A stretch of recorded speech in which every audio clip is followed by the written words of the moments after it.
Imagine whose hands were stained with the blood of 99 people, not one, not 10, but 99. Today we are diving into one of the most profound stories ever told by Prophet Muhammad, peace be upon him, about the infinite mercy of Allah. This man, burned by the weight of his sins, finally felt his heart tremble. He wanted to change. He went to a monk, a man of worship, and asked, "I have killed 99 people.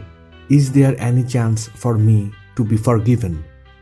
The monk, shocked by the scale of the crime, looked at him and said, "No, there is no repentance for you."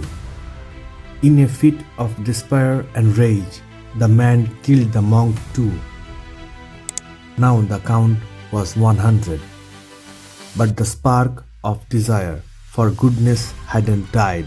He searched for the most learned scholar on earth. When he found him, he asked the same question, "I have killed 100 people. Can I be forgiven?" The scholar's response changed everything. "Yes, who could possibly stand between you and repentance?" This is a crucial lesson for us. No matter how far you have fallen, no one has the right to tell you that Allah won't accept you. The scholar gave him a condition, though: "Leave your town. It is a place of evil.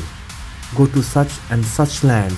There you will find people who worship Allah. Join them and do not look back." The man set off. He was halfway to his new life when suddenly death reached him. As he lay down, two groups of angels descended, angel of mercy and the angel of punishment.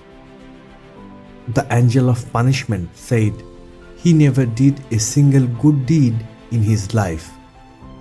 The angel of mercy said, but he was coming to Allah with a repentant heart.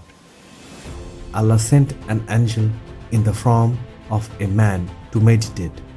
He told them, "Measure the distance, whichever land he is closer to, the land of sins or the land of goodness. That is where he belongs."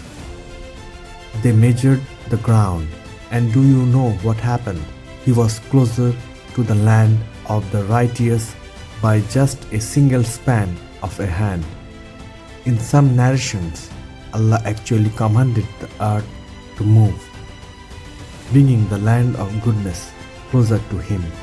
He was forgiven completely. The lesson for us at Islamic Foresight is simple. Your past does not define your future.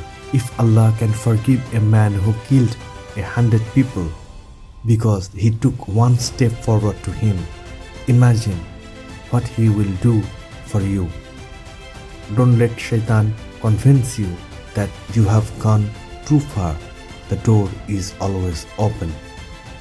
If this story touched your heart, hit that like button and subscribe to Islamic Foresight for more reminders. May Allah bless us all. Thanks for watching our videos.